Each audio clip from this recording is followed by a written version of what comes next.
Сәлем достар, бүгінгі дәрісте біз сіздермен CSS препроцессорлары жайлы әңгіме қозғаймыз. CSS препроцессорлары өз кезегінде CSS файлдарды өлшемдеуге, айқындауға және де белгілі бір артық кодтарынсыз оны өрнектеуге, ықшамдауға арналған функционалды қосымша болып саналады. Бұндай функционалды қосымшалар біздің сайтымыздың жұмысын жеңілдетеді, оларды іздеу поисковиктерінде алдыңғы орындарға қояды және де өз кезегінде сайтымыздың жедел жұмыс жасауына және белгілі бір памяттің аз алуына көмектеседі. Бұндай CSS файлдардың осындай SAS файлдар ретінде жазылуы біздің сайтымызға өте көп оптимизация сыйлайды. Сондықтан қазір сіздерге бұның қызметін және де бұның қалай жұмыс жасау дағдысын түсіндіретін боламын. Жалпы препроцессорлардың өзі бірнеше түрі бар. SAS, SCSS және де LESS деп аталынатын түрлері бар. Қазіргі веб бағытында SAS және де SCSS өте көп қолданылады. Қажетінше LESS де қолданылады, бірақ LESS азырақ қолданылады. Себебі LESS қазіргі таңда апдейтқа ұшырамаған, яғни жаңа версиялары шығарылмағандықтан бұл кішкене азырақ қолданылады. Бұрын мен өзім LESS препроцессормен жұмыс жасап көрдім, сондықтан қазір SAS-қа өткендіктен мен сіздерге кеңесім SAS-ты қолданған ыңғайлырақ. Себебі SAS күннен күнге дамып келе жатырған препроцессор болып саналады, оны қолдану да өз кезегінде ыңғайлырақ. Оған жаңадан жыл сайын функциялар енгізіледі және бұл препроцессорды білу бізге үлкен мүмкіндік сыйлайды. Сондықтан кіріссек болады. Жалпы бір-бірінен бұл препроцессорлар синтаксис бойынша айырмасы болмаса, кішкентай нәрседен ғана айырмалары бар, ал жалпы өте көп бір-біріне өту, яғни LESS-ті біліп тұрып SAS-ты үйреніп алу, немесе SAS-ты біліп тұрып SCSS-ке ауысу өте оңай болып табылады. Сондықтан мен сіздерге SAS препроцессоры арқасында жалпы препроцессорлардың жұмысын және қалай өрнектелетінін көрсетейін. Жалпы кез келген нәрсені істеудің екі жолы бар. Екі жолы болады. Сол тәрізді біздің препроцессорларды проектімізге қосудың екі түрі жолы бар. Бірінші жолы бұл приложениялар арқылы, яғни ScoutUp және де Koala приложениясы арқылы. Екінші плагиндер. Плагиндер жайында қазір кішкене шамалдан кейін әңгіме ететін боламыз. Ең бірінші приложениялар арқылы. Яғни бірінші ScoutUp деп аталынатын приложение бұл CSS немесе SCSS файлдарды CSS файлға айналдырады. Ал Koala болса LESS, SCSS және де CSS SAS файлдардың барлығын үш түрінде ауыстыра береді. Бұны құйып алудың жолы өте оңай. Download кнопкасын басу арқылы өзімізге қажетті функционалдарды аламыз. Ал егерде нағыз түсініксіз болып жатса, YouTube-тан әртүрлі видеороликтердің көмегімен құйып алсақ болады. Мен LESS файлдармен жұмыс жасамағандықтан маған ScoutUp приложениясы ыңғайлырақ, сондықтан мен осыны приложенияны құйып, сонымен жұмыс жасап жүрмін. Бұл өз кезегінде SAS пен SCSS файлдарды CSS файлға айналдырады. Бұның қандай қажеттілігі бар десек, мен сіздерге кішкене проект құрып қойған болатынмын. Бұл проект деп айтуға келмейді. Бұнда тек index.html, style CSS және де SAS папкасы бар. SAS папкасының ішіне ең алдымен біздер style.sas деп аталынатын SAS файлымызды құяйық. Қазір бізге жұмыс барысында ескеру керек, ең үлкен басты ескерту айтылады. Мысалы, ол мынандай ескерту. Біз қай препроцессорды қолданбасақ та, мысалы LESS болса да, SAS болса да, SCSS болса да, біздер міндетті түрде index.html арқылы линктің арқасында тек қана style CSS-ті қолданамыз. Style CSS-ті қосамыз. Онда бізге SAS файлдар не үшін қажет деген сұрақ қоюларыңыз мүмкін. Бұл препроцессорлар бізге осы жерге біздер стилистиканы жазамыз. Жаңағы ScoutUp немесе Koala немесе плагиндер арқылы оны Style CSS-ке ауыстырылады. Style CSS-қа бұл бір линия код ретінде немесе бірнеше линия код ретінде жазылады, бірақ бұның барлығы негізгі SAS файлдың ішінде жазылатындықтан Style CSS-та память азырақ алынады және оптимизация ұшыраған болады. Сондықтан бұл файлдар қосылған бетшені интернетке жүктеу, жалпы хостинг арқылы жүктеу өте оңай болады. Сондықтан біздер міндетті түрде кез келген препроцессорды қолдансақ та, линк арқылы біздер тек қана жалпы CSS файлды ғана жалғай аламыз. Мына жерде main CSS болуы мүмкін, background CSS, білмеймін ғой, көп CSS файлдар болуы мүмкін. CSS файлды ғана жүктейміз. Асас файлдар бізге конверт жасау керек. Конверт деген ауыстыру керек. Біз SAS файлдың стилистикасын жазамыз, оны белгілі бір приложениялар, плагиндар арқылы StyleCSS-ға ауыстырамыз, және де өз кезегінде оны index.html-ға бекітеміз жазу арқылы. Мінекей, біздің проектімізде екі h1 тегі және h2 тегі бар. Енді сіздерге SAS файлдың CSS файлдан қандай айырмашылығы бар екендігін көрсетейін. Егер де біздер ол үшін бірінші ScoutUp арқылы қосып алайық. Мына жерге AT Project деген бар, соны басамыз. Үстінен десктоптың ішіне өзімізге қажетті папка. Бұл менде новая папка деп аталынады, соны Select дегенді басамыз. Яғни қосып жатырмын. Бұл жерде бізде output folder, input folder және output folder деген нәрсе бар. Input folder бұл менің SAS папкасының ішіндегі бүкіл SAS файлдарымды, яғни мүмкін main SAS болады, мүмкін background.sas деген секілді файлдар бар. Соның барлығын өз кезегінде осы приложение арқылы CSS папкасының ішіне ауыстырамыз. Яғни main SAS болса, оны main.css ретінде сохранить етіп береді. Environment-тың ішінде development және де production деген екі нәрсе бар. Production ішінде компрессті әзірге қоя тұрайық. Бұның барлығын айырмашылықтарын сіздерге түсіндіріп беретін боламын. Ал line ending left деген ол тұра берсін. Мына жерде play деген кнопканы басамыз. Мінекей, біздің проектімізде енді жүзеге асып жатыр. Егер де біздер StyleCSS-да h1 тегін шақыру үшін осылай қолданатын едік. Мысалы color, red міндетті түрде осындай стилистика болатын еді. Ал біздің SAS файлдарымызда ондай стилистика мүлдем жоқ. Яғни біздер тек қана Tab, Enter'дің көмегімен ғана өзімізге қажетті функционалдарды жаза береміз. Яғни артық символдар, фигурный скобка, үтір нүкте секілді символдарды қолданбаймыз. Мысалы, бізге қажет h1 тегі, h1 тегін Enter'ді басамыз, өзімізге қажетті нәрсені жаза береміз. Мысалы, color, red. Мысалы, астына тағы да бір font size-ын беру керек. Font size мысалы 45 пиксель. Неке, өзімізге қажетті h1 тегін жазып бітірдік. Енді h1 тегін жазып бітірдік, кезегінше h2 тегін жазу керек. Ол үшін жай ғана неке, h2 тегін жаздық. Enter, color жазамыз. Color мысалы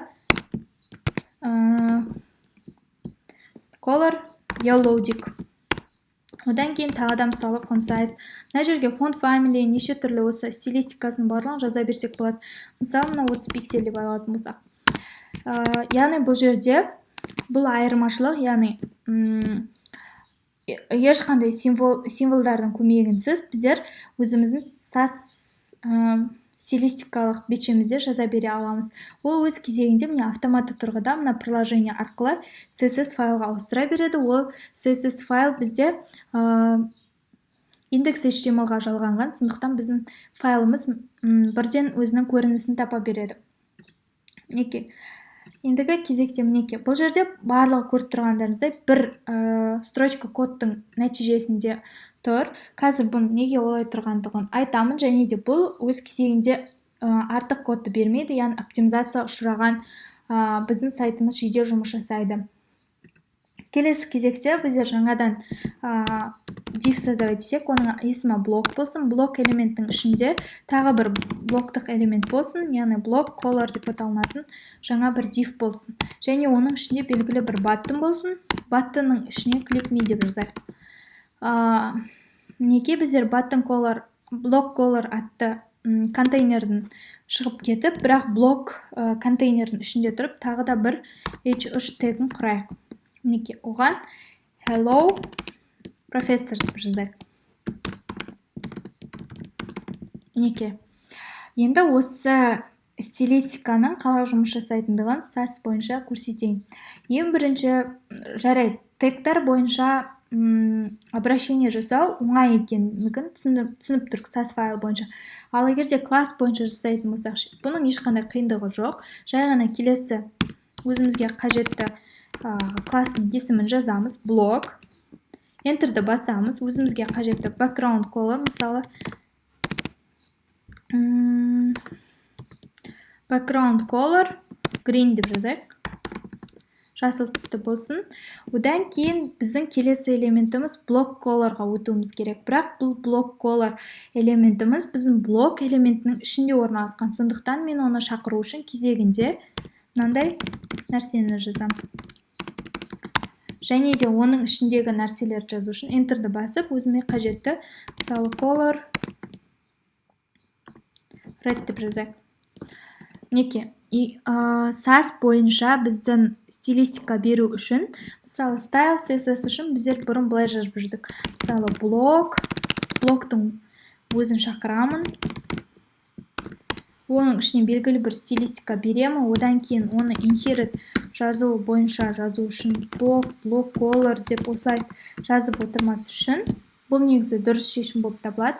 Осылай жазып отыру CSS файлдар үшін. Бұның орнына жай ғана осы SAS файлдар арқылы осылай жазған өте ыңғайлырақ болып табылады. Яғни кез келген элемент белгілі бір элементтің ішінде болса, және оған стилистика беру үшін осылай жазылынады. Мысалы, біздің блок колордың ішінде тағы да бір баттон бар. Ол баттонға беру үшін мен баттонды шақырамын. Мінекей, Enter'ді басам, және оған керісінше не беремін? Стилистика беремін. Мысалы, width 250 пиксель деген болсын. Мінекей, мен қажетті мына жердегі стилистиканың барлығын беріп шықтым. Бірақ менің H3-тегі блок колордың сыртында, бірақ блок элементінің ішінде. Сол үшін мен бірінші Enter'мен түсіп алам. Баттонның ішінде емес, блок колордың ішінде емес, бірақ блок элементтің ішінде. Сондықтан осы жерге мен H3-тегім шақырып, H3 пробелді басамыз, Enter'ға саламыз, color блюдик. Енді өз кезегінде осының барлығының жұмысын Go Live батырмасы арқылы тексеріп көрейік.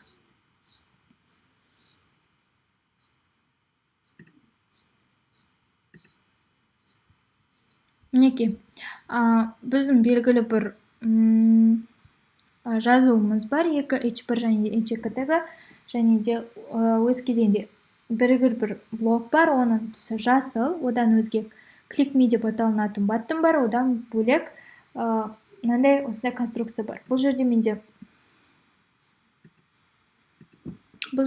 H3 тегін оқып тұр, бірақ color'ды оқымай тұр, және баттонның width'ін оқымай тұр.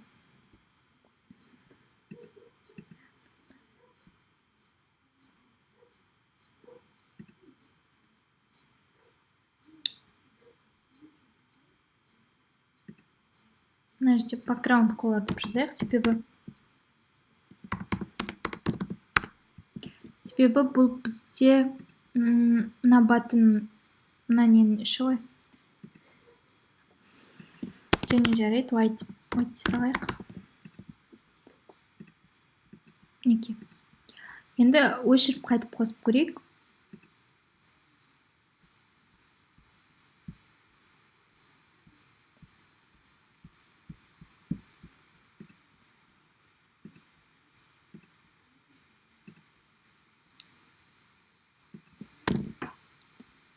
Так.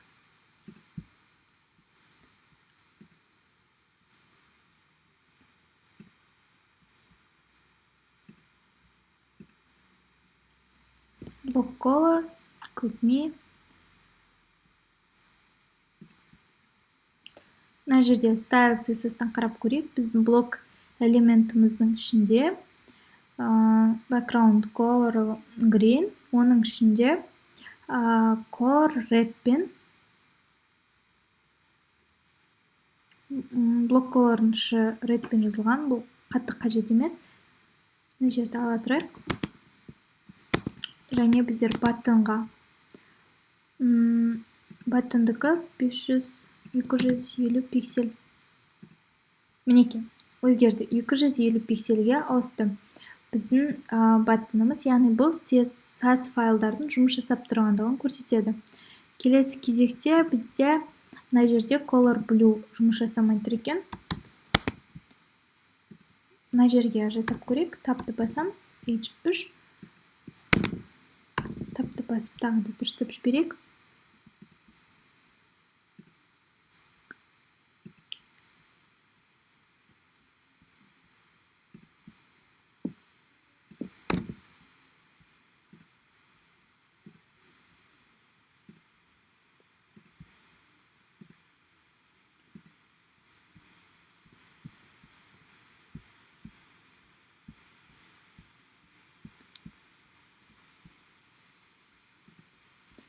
Так.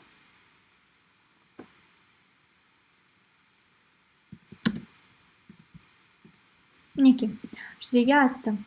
Егер де қарап көрсек, біздің H1 тегіміз бар, H2 тегіміз бар, және баттонымыз, және де өзінде кезегінше сөзіміз, яғни H3 тегіміз көк түспен жүзеге асып тұр. Яғни бұл бізде SAS файлдардың жұмыс жасап тұрғандығын көрсетеді. Өз кезегінде мен сіздерге бірінші ерекшелікті айтып кеттім, яғни ешқандай символдарды қолданбай-ақ біздер осылайша жазамыз. Міндетті түрде пробелді, міндетті түрде таптың осындай отступтар арқылы жазылуын байқау керек. Себебі бұл алтын ереже, SAS файлдардың осы арқылы бұл жұмыс жасайды. Үнемі егерде қателік болып жатса, осы пробелдардан және де осындай отступтардан қатені іздегеніміз жөн. Және де класстардың ішінде класстарды, элементтерді қалай шақыруды мен сіздерге көрсеттім. Ендігі кезекте, мысалы, бізде color, мысалы қарайық, мына жерде біздер блок color деп, мына жерде класстың атауы бойынша жазып отырмыз. Бұны біздер SAS файл арқылы тағы да бір рет оптимизацияға ұшыратуымызға болады. Мысалы, ол үшін біздер мынандай белгіні саламыз. Бұл ағылшынша end деп белгі, end деген белгі, бұл өз кезегінде ampersand деген атауы бар. Ampersand ол біздің классымыздың атауына оған дейінгі ата-анасының атауын жазуға мүмкіндік береді. Яғни мына жерде бізде div, ал мына жерде блок болса, бұл өз кезегінде ондай екеуі де бір мағынаны білдірмейді. Бірақ егер де біздің класстарымыздың аты осындай блок, содан кейін нежный пробел, осындай сөздер болатын болса, осы амперсандның көмегімен жазуымызға болады. Мінекей ешқандай өзгеріс жоқ.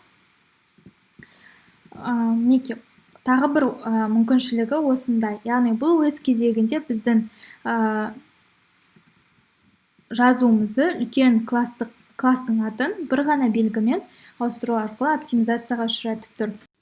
Достар, келесі артықшылық бұл белгілі бір переменныйларды беру арқылы біздің свойстволарымызды қайта-қайта жаза бермеу.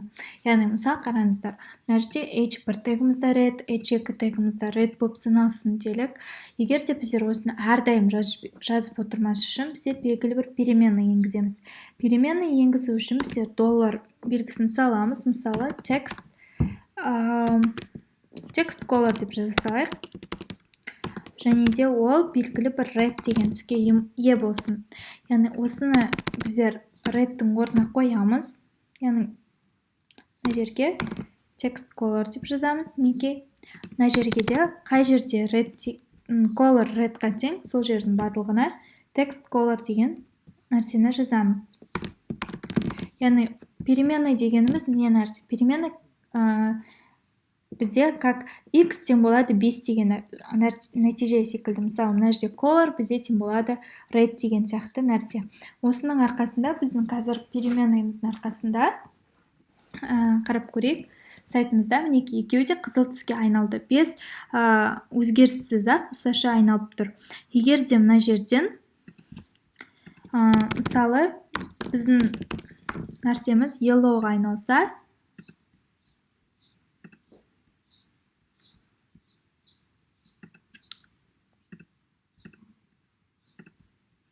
қазір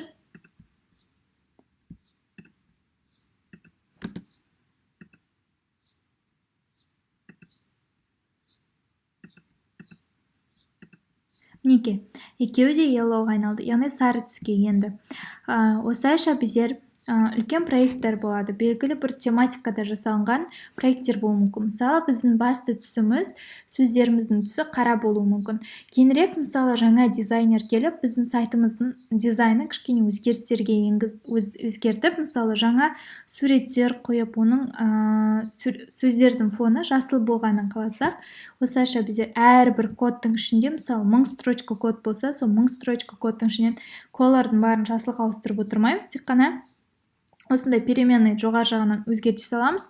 Сол арқылы өз кезегінде біздің бүкіл түстеріміз ауысады. Бұл тағы бір оптимизацияға ұшырататын біздің сайтымызда переменныйлар болып табылады. Яғни бұл SAS файлдың тағы бір ерекшелігі болып табылады. Және де айта кетейік, бұл жерде SCSS файлдар үшін де осылай жұмыс жасайды, ал list файлы үшін біздер бұл переменныйларды жасау үшін басқаша функционал жасауымыз қажет. Ол үшін қателеспесем мынандай белгі қолданылады, және өзімізге қажетті нәрсені осылайша жазып, қажетті нәрселерді осылайша жазып отырамыз. Переменналарды осылайша енгіземіз. Келесі кезекте сіздерге айта кетерлік тағы бір тұс бар. Яғни, егер де біздің кодымыздың ішінде бірнеше нәрсе қайталана берсе, бірнеше код, мысалы, font size көп элементтерде 45 пиксельге тең болса, немесе текст color всегда бүкіл элементтерде сарыға тең болса, оның барлығын былай жазуымызға болады. Ол үшін арнайы mixing класстар істейік. Мысалы, блок үшін жазайық.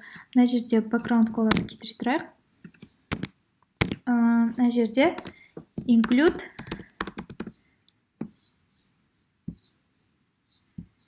мына жерде box деп салып көрейік.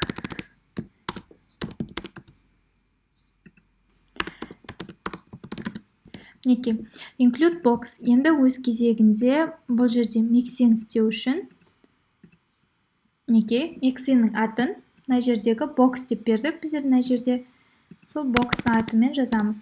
Box дейміз. Енді ішіндегі қажетті бірдей кодтарды копировать етіп істейік. Мысалы, бізде бірнеше div бар деп елестейік. Қазір оның бәрін салып отырмайық. Жаңа бір файл үшін бір div үшін істеп көрсем, мысалы, оның display-ін flex ету керек. Display бізде flex болу керек. Және де, мысалы, background color-ы red болсын делік. Енді мен мына жерде соны шақырған кезде қалай жұмыс жасайтындығын қазір көресіздер. Мына жерде біздің скаутап приложениеміз кішкене жасамай тұр, сондықтан кішкене өзгерістер болып жатыр. Негізі mixing класс. Mixing класстың негізі жоғарғы жақта жазылады. Мына жерде переменныйлар секілді. Мінекей, біздің боксымыз, мінекей, көрсеңіздер, мінекей, қызыл түске ауысты, және де flex ауысты. Өз кезегінде, мінекей, біздің қайталана беретін бірнеше строчка код, мына жерде көптеген строчка код жазуға болады, егер жиі қайталана берсе. Мысалы, ол H1 үшінде қайталана берсе, біз жай ғана mixing классына осылай істеймізде include деп жазамыз, және де box деп жазамыз. Мінекей, бұл мына нәрсе үшінде орын алды. Осындай бір кодтың ішіне бірнеше рет қайталана беретін кодтар үшін осындай нәрсе жасасақ болады. Және тек қана, мысалы, бір код қайталана бермейді, тағы да бір кодтар жиі қайталана берсе, жаңадан mixing создавать етуімізге болады. Ол үшін жаңадан тағы да mixing деп жазамыз, және оған белгілі бір ат береміз. Мысалы, TV деген секілді. TV деген секілді. Енді өз кезегінде оған қосымшалар береміз, және оны шақырсақ, осылайша біздің строчка кодтарымыз азаяды, өз нәрсесін, жұмысын ыңғайластырып жасалына береді. Кетіре тұрайық әзірге. Мінекей, осындай белгілі бір артықшылықтары бар. Жаңа mixing класстар өте ыңғайлы функционал болып саналады, яғни бір класс арқылы мен бірнеше классқа өзгеріс енгізе аламын. Мысалы, Енді қорытындылайық. Осылайша біздер SAS файлдардың қандай артықшылықтары барлығын үйрендік. Ең бірінші артықшылығы бұл скобка, үтір, нүкте секілді нәрселерді қолданбаймыз, тек отступтың көмегімен бақылап отырамыз. Екінші, бұл компактты түрде жұмыс жасайды, яғни біздің CSS файлымыз мінекей мынандай бір строчка код ретінде жүзеге асады, және бұл аз памятті алады. Кезегінше сайтымыздың жиі жұмыс жасауына мүмкіндік туғызады. Үшіншіден, бұл мынандай переменналар бар. Переменналарды жоғарғы жақтан бір өзгерту арқылы мен үлкен файлдардан өзгерістерді тез істей аламын. Төртіншіден, бұл миксин нәрселерінің болуы. Миксин арқылы біздер кодты оптимизацияға ұшыратамыз, яғни қайталана беретін кодтарды бір классқа алу арқылы сол классты ғана шақыра қоямыз. Мінекей.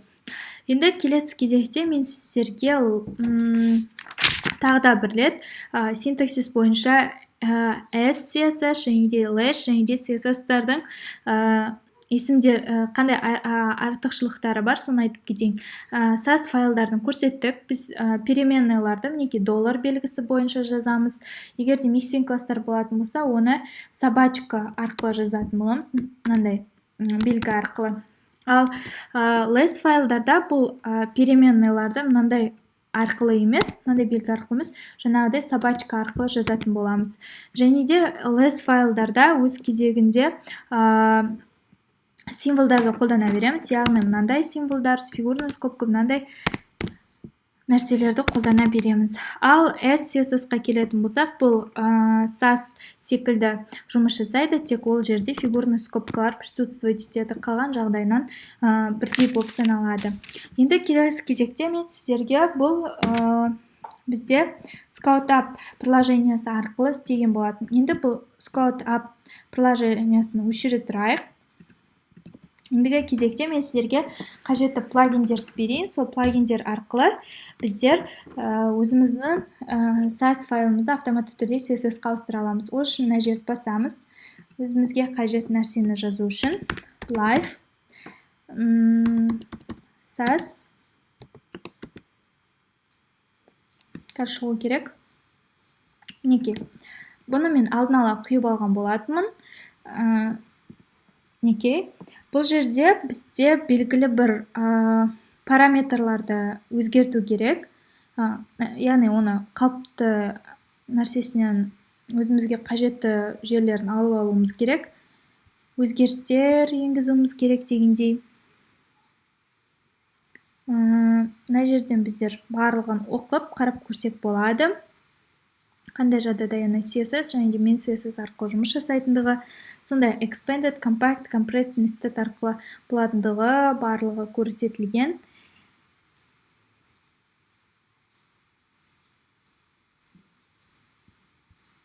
Окей. Мына жерде өзімізге қажетті форматтарын белгілеп көріп алсақ болады, қандай жерде тұрғандығы. Мінекей. Енді астыңғы жағында қателеспесем GitHub-тағы жүйесі мінекей. Settings бөлімінде Settings Docs деген бар. Соны ашуға болады. Мына жерде мінекей. Өзімізге қажетті кодтар бар. Осы кодтарды біздер JSON форматындағы кодтарға салуымыз қажет. Ол үшін мына жерде копировать етеміз. Және де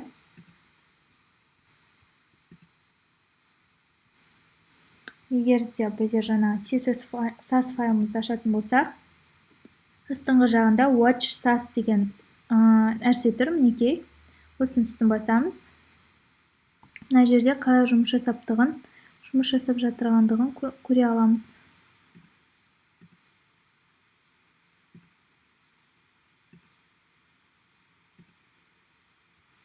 Мінекей, барлық терминал, watching деген, значит, жұмыс жасап жатыр деген мағынаны білдіреді.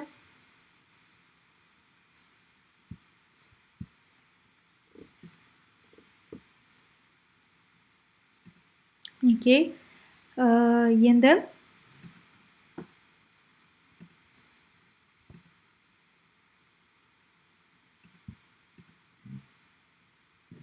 өзгерістер енгізейік.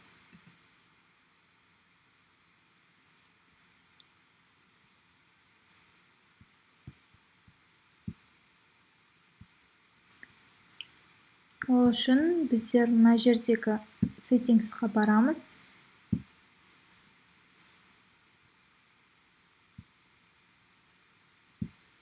Параметрға барып көреміз. Мінекей. Енді осылардан өзімізге қажетті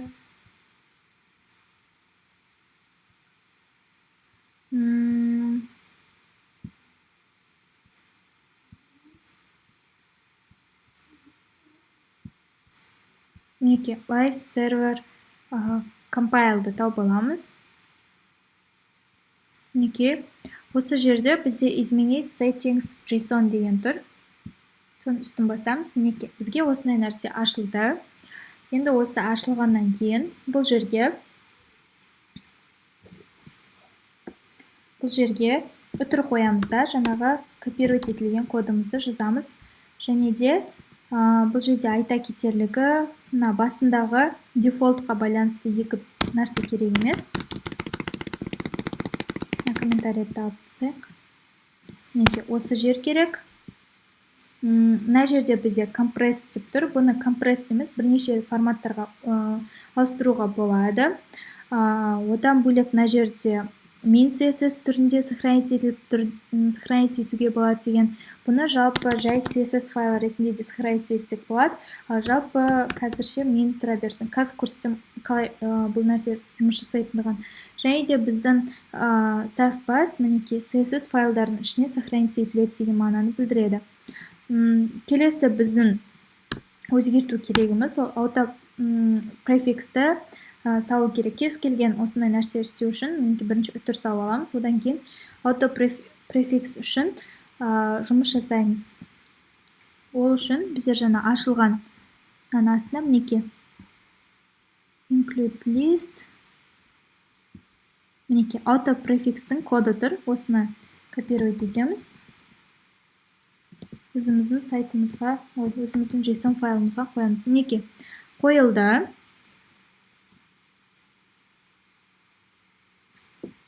Мінекей, жүзеге асты. Енді сохранить етеміз.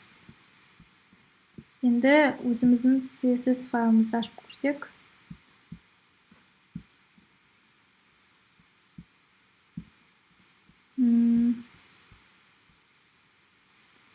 Live ашылып тұр.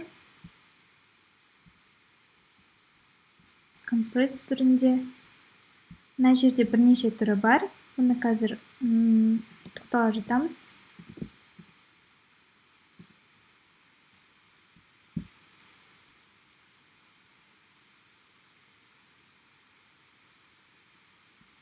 Мінекей, астыңғы жағында мінекей қандай жерлерде жұмыс жасап жатырғандығы, яғни бір қате бар екен.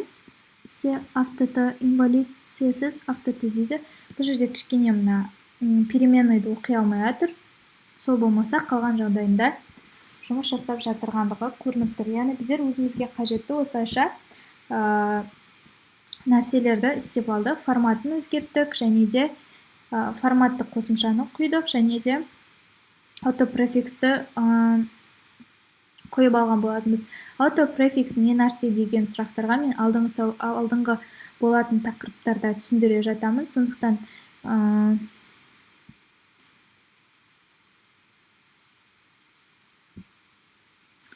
бұған қатты тоқталып қажет емес деп ойлаймын.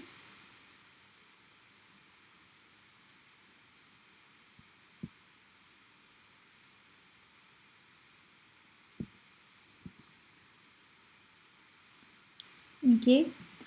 Енді мен сіздерге осы жалпы синтаксистің айырмашылықтарын айттым, сіздерге түсіндірдім, қандай жағдайда қандай болатындығын. Осылайша біздерде SAS файлдармен жұмыс жасап көрдік. Алдағы уақытта біз проектімізге осы SAS файлдарды енгізетін боламыз. Әзірше жалпы базовый знанияны алдық деп ойлаймын. Мына жерде бізде less жайлы да, және егерде SAS жайлы да тағы да ақпараттар білгілеріңіз келсе, мына жерде барлығы бар.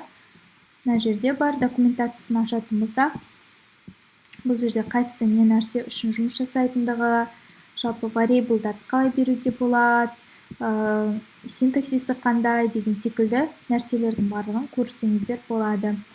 Осылайша бүгінгі сабағымыз біздің аяқталды. Бүгін өте практика жасау керек сабақ болып саналды. Практика жасау керек, ары қарай да бұл тақырыпты өздеріңіз игеріп кету үшін. Сондықтан Tanda Studyмен бірге болыңыздар, сау болыңыздар. Алдағы уақытта осы файлдарға практика жасайтын боламыз.